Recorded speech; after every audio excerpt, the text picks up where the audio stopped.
Akshay Kumar sir आणि Priyadarshan sir यांची भूत बंगला या मूव्हीचा ट्रेलर ड्रॉप झालेला आहे, जिकडे खूप मस्त आणि क्वाईट इम्प्रेसिव्ह असा ट्रेलर दिसतो, जिकडे आपण पाहिलं की कास्टिंग खूप मस्त वाटते. खूप लेजेंडरी ॲक्टर्स घेतलेले आहेत आणि खूप वर्षानंतर म्हणजे हेराफेरी असू द्या किंवा इतके कॉमेडीचे आपण त्यांच्यासोबतचे इतके मस्त मूव्हीज पाहिलेले आहेत आणि ते खूप जास्त इंटरेस्टिंग वाटत आहे. ट्रेलरमधून ज्या गोष्टी आपल्याला दिसत आहेत किंवा जे जुने डायलॉग्स आहे ना ते त्याच्यामध्ये इन्क्ल्यूड केलेले आहेत, जिकडे कॉमेडीमध्ये ते घुसवण्याचा ट्राय होता, पण मे बी लँड करतायत ते चांगल्या प्रकारे.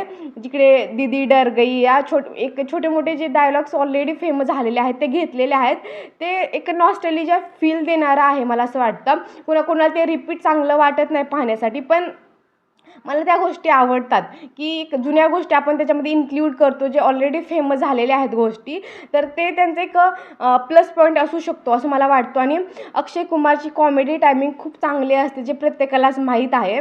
तर कास्टिंगची गोष्ट केली ना तर कास्टिंग खूप छान आहे, जिकडे परेश सर असू द्या, राजपाल सर असू द्या, अक्षय कुमार असू द्या, तब्बू मॅम असू द्या किंवा वामिका, खूप चांगले असे ॲक्टर्स आहेत आणि खूप चांगल्या प्रकारे त्यांचा रोल असणार आहे. मे बी ज्या प्रकारे आपल्या ट्रेलरमध्ये समजून येतं की जिकडे भरपूर अशा गोष्टी रिव्हील होतात किंवा मे बी एक स्टोरी आपल्याला समजते, पण स्टोरीविषयी बोलायला नको. ट्रेलरमधूनच स्टोरी सांगली तर मग मूव्ही पाहायला ती मज्जा येणार नाही. बट बेसिकली रफली सांगायचं तर एक वधूच्या रिलेटेड स्टोरी असणार आहे, जिकडे जसं आपण एक सिरियल पाहिली होती ब्रह्मराक्षस, किंवा त्याच्यामध्ये त्या गोष्टी होत्या की ब्रह्मराक्षस त्या गावामध्ये एकही विवाह होऊ देत नाही, जिकडे वधू असते तिला उचलून घेऊन जातो, अशा प्रकारची स्टोरी होती त्या ब्रह्मराक्षसची. मला असं वाटतं की त्याच प्रकारची स्टोरी असणार आहे. बट इकडे एक आपण ट्रेलरमध्ये गोष्ट नोटीस केली असेल की एक सायन्सचे असे मशीन्स वगैरे आहेत, म्हणजे त्यांनी एक सायन्सचा आधार पण घेण्याची कोशिश केली असेल, असं काय हवेमध्ये गोष्टी बोलल्या नसतील.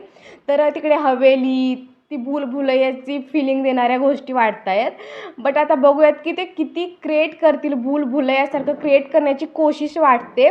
पण त्या मूव्हीने जे रेकॉर्ड केले होते ना, सेट केले होते ना, तर ती मूव्ही क्रॉस करू शकेल का नाही पाहण्यात मजा येईल.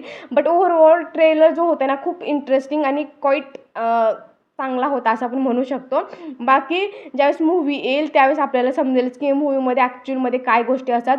आपल्याला ओव्हरऑल त्यांच्या ट्रेलरमधून इतकी मजा आली पण नसेल ना, तरी पण मूव्ही खूप चांगली असते. अक्षय कुमारच्या मूव्ही खूप चांगले असतात. मला त्यांचं मूव्ही सिलेक्शन खूप आवडतं, कारण ते जे मूव्ही चूज करतात ना त्यातून एक काहीतरी मॅसेज असतोच असं मला वाटतं. बाकी तुम्हाला ट्रेलर कसा वाटला ते कमेंट सेक्शनमध्ये नक्की सांगा.